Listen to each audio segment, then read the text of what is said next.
Shalom, giving all praises to Yahweh, Ba'ashem, Yahweh Shai, double honors to the apostles, bishops, elders of Great Millstone. Shalom to you, hopefully elect out there. All right, just through the Spirit. I just wanted to kind of do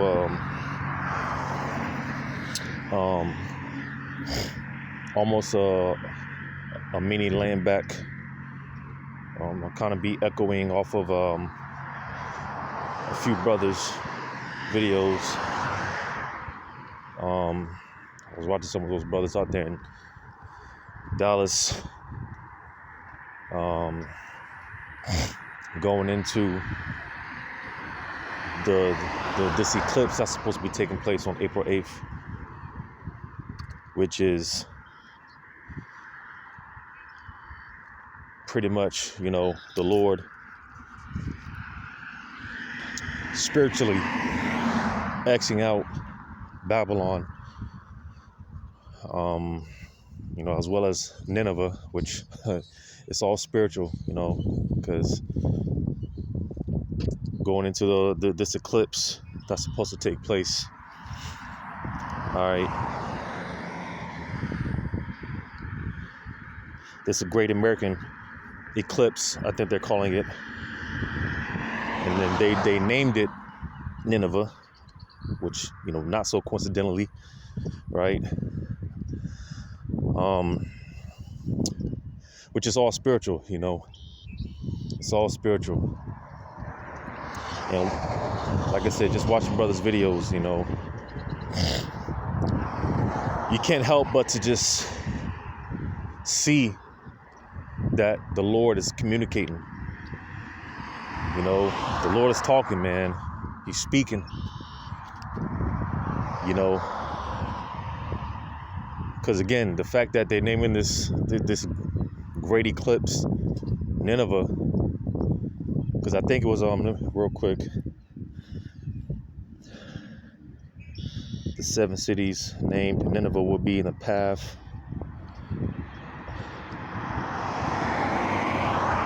7 cities named Nineveh will be in the path of the great eclipse to cross out America. So you see, that's spiritual.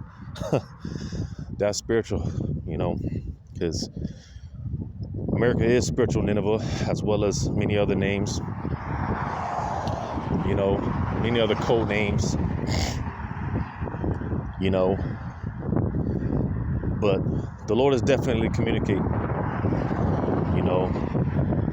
it just has me thinking about a lot of things, I'm gonna get this real quick before I ramble on, because here it is, we're coming up to the Passover, right? And I can't help but to think about 2020,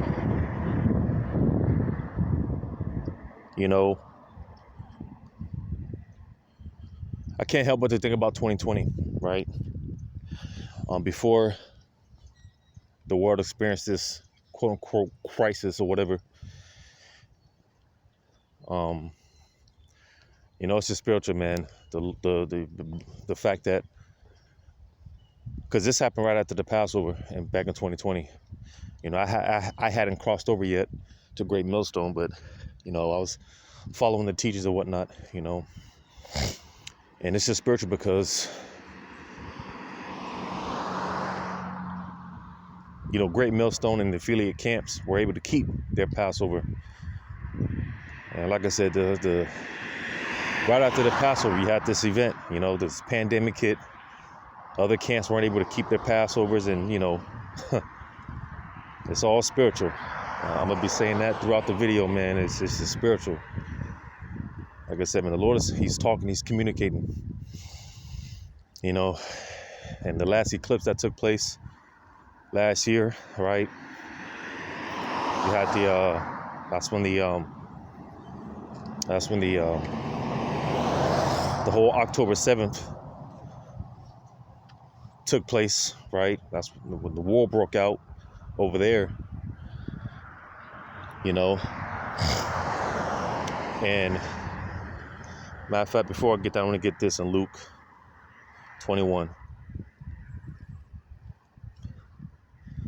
to grab a quick point, because paying attention to the news, you know,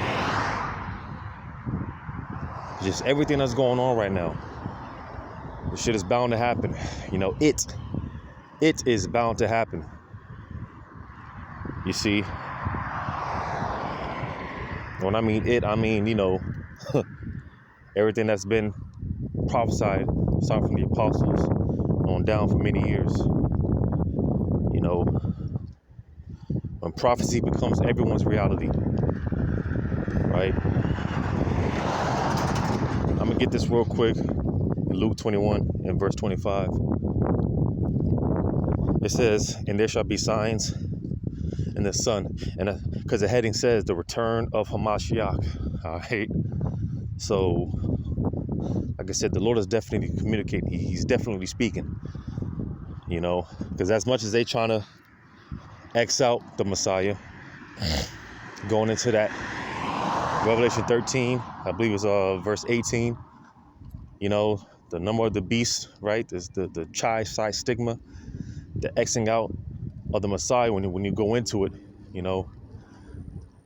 Because pretty much, you know, Esau, the spirit, that this deranged spirit that the Lord put on him, this madman, right?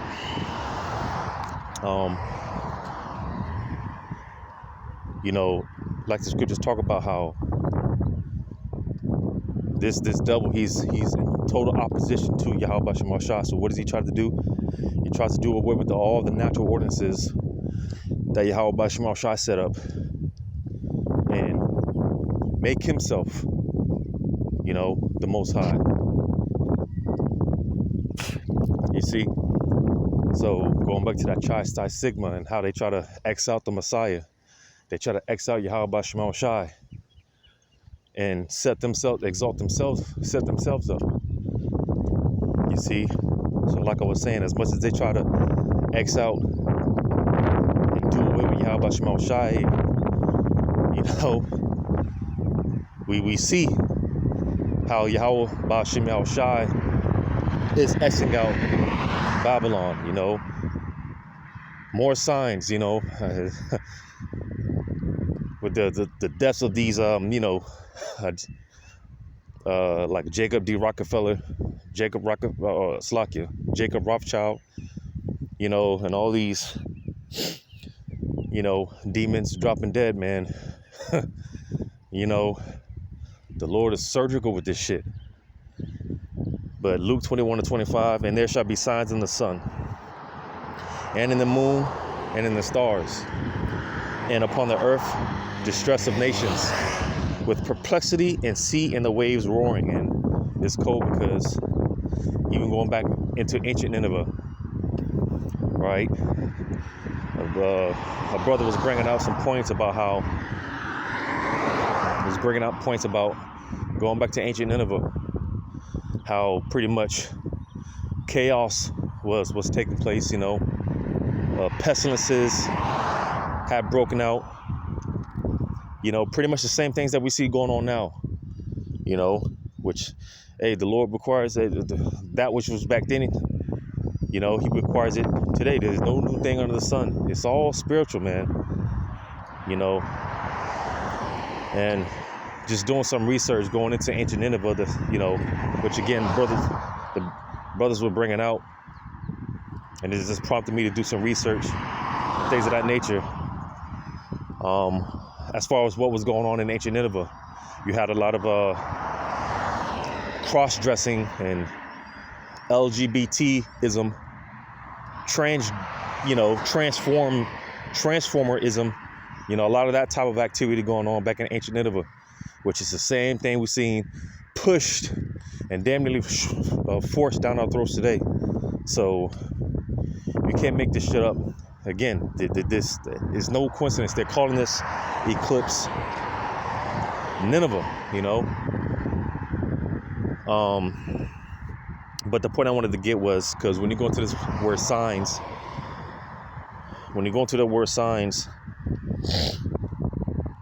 one of the definitions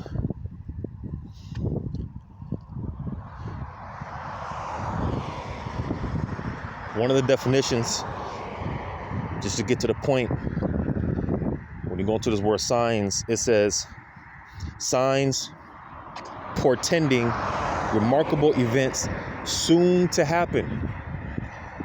I'm gonna read that again.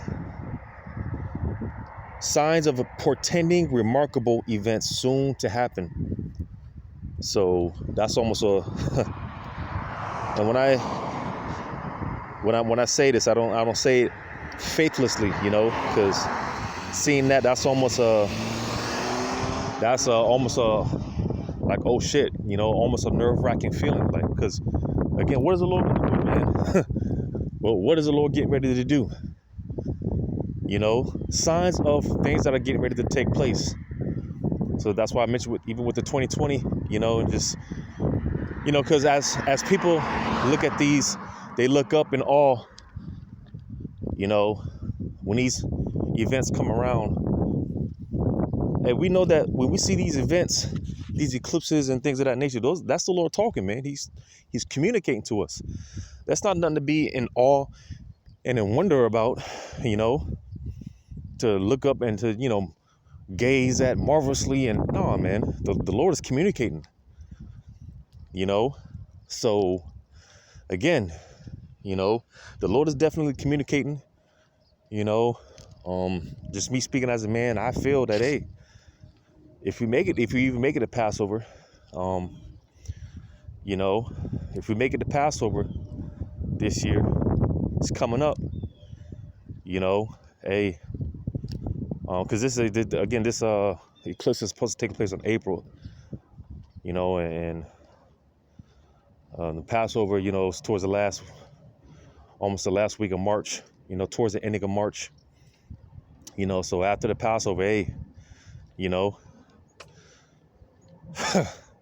just speculating, man, through the Spirit, what could happen, because I'm gonna get another one. I'm gonna get this in Ecclesiastes.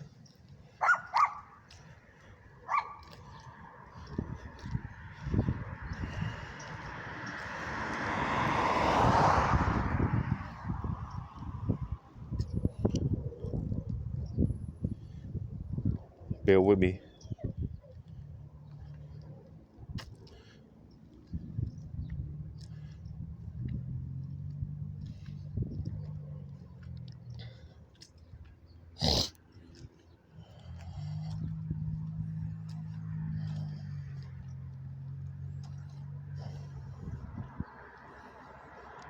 No, that's not it.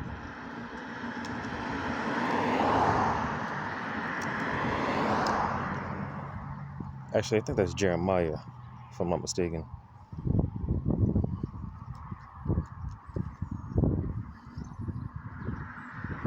Bear with me.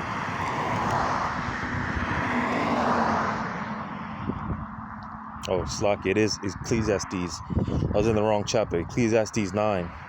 I always get this confused with Ecclesiastes 12 and 9, but it's Ecclesiastes 9 and 12. It says, "For man also knoweth not his time, as the fishes that are taken in an evil net, and as the birds that are caught in the snare. So are the sons of men snared in an evil time, when it falleth suddenly upon them." So, as I always emphasize, as the Lord always emphasizes, that sudden destruction. Suddenly, like fish don't know. Hey, fish is, swimming around 1 minute, and then the next minute it's on a skillet,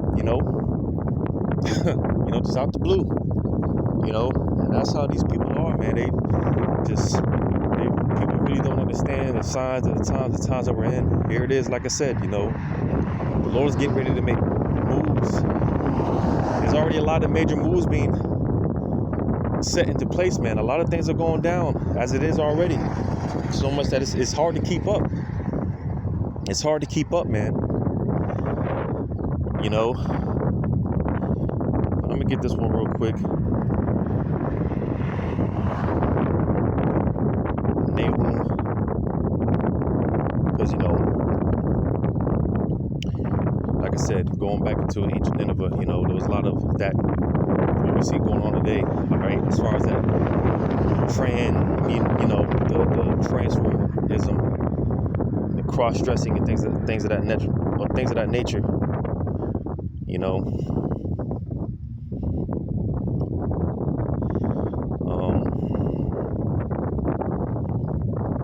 Nahum chapter 3 verse 7 says, "And it shall come to pass that all they that look upon thee shall flee from thee, and say, Nineveh is laid waste." And this is how you know it's talking about another Nineveh, you know. Which again, America is spiritual Nineveh, because to this day you can still inhabit the land of Nineveh, you know. It wasn't completely laid to waste, you know. It says, "Who will bemoan her? When shall I seek comforters for thee?" So you see, you know, and again, because like I said before, no new things under the sun. You know, the Lord requires that which was past, right? Because Jonah, when he was prophesying the downfall of Nineveh, it didn't happen in his time, right? It didn't happen in his time, you know. But eventually, Nineveh fell. Like I said, it wasn't completely destroyed, but nevertheless, it fell. You know, and it reminds me of going back to our apostles, you know, going back to the whole 2000 thing, you know. You see, man, because people will proclaim the apostles to be false prophets, which people always try to make a point that it was just the apostles of Great Millstone teaching that the you know, America was going to be destroyed in 2000, you know, when everyone at that time, you know, it wasn't just the apostles, you know, but everyone pretty much from One West was teaching that, you know. But America didn't fall, obviously, in 2000, but eventually America's going to fall, man. Eventually, you know, eventually America's going to fall. You know, just again, just show the point with going back to ancient Nineveh. Eventually Nineveh fell, you know. It didn't fall at that time, but eventually they did. Because that's the thing with people, man. They just, you know, people get, because the destruction doesn't come in a you know, reasonable amount of time. Because listen, we want this bitch to be destroyed yesterday, but the Lord's words have to play out, you know. And that leads me back to this here. Because with that being said, you know, a lot of Jake, man, they get this just too disenchanted. Jake gets too disenchanted, and they just say the hell with it, man. You know, a lot of Jake end up going back into the world and just, they lose patience. They lose faith, you know. You see, y'all always talking about, y'all been talking about destruction. Y'all been talking, you know, that's Jake's attitude. Y'all been talking about the world, the end of the world forever, you know. But again, to bring it all back full circle, and I'm gonna close out on this in Proverbs 13:12. Hope deferred maketh the heart sick, but when the desire cometh, it is a tree of life. So you see, all right, because hey, I was just talking to the Lord, man, before I started recording, like, hey, you know, because that's what we're being stripped down to. We're just stripped down to hope. That's all we got, you know. And seeing things like this, man, and when you go into it, the spiritual meaning of things, man, like I said, the Lord is communicating. He's talking. You know, it's just a matter of having the spiritual eyes to see, the spiritual ears to hear. But the Lord is talking, man. He's communicating. You know, there's no coincidences when it comes to the Lord, man. 7 cities named Nineveh, like, come on. You can't make this shit up. The Lord knows what he's doing. All right? And it's just more and more, it's been in my spirit, man. You know, we just got to sit back and just wait. You know, just it's a waiting game. It's a thing of patience right now. Just got to wait a little longer, Jake. I'm talking to myself. You know, but seeing things like this, man, hey, the Lord knows how to revive our hope, because we're no different. You know, hey, as far as getting disenchanted and just, you know, like, damn, you know, is the Lord really gonna come back soon?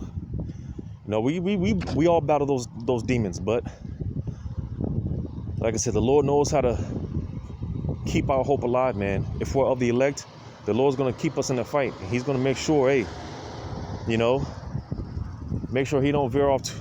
You know, make sure he doesn't veer off too much. You know, keep him on a straight gate. You know, but to everyone else, hey, the Lord is, if they're not of the elect, hey, the Lord's attitude is to hell with them. But to the elect, hey, no, he's going too far off the deep end. Keep him on a straight gate. Tap him on the head. You know, put that rod on him real quick. All right. And, you know, like I said, the Lord, he provides our hope, man. You know, but just pay attention. Be aware of the signs of the times, man. Just be aware. The Lord is talking. He's communicating. You know, the Lord is definitely communicating. But that's all I had. Lord, one of this was edifying. Shalom to you, hopefully elect. Lord willing, to the next one.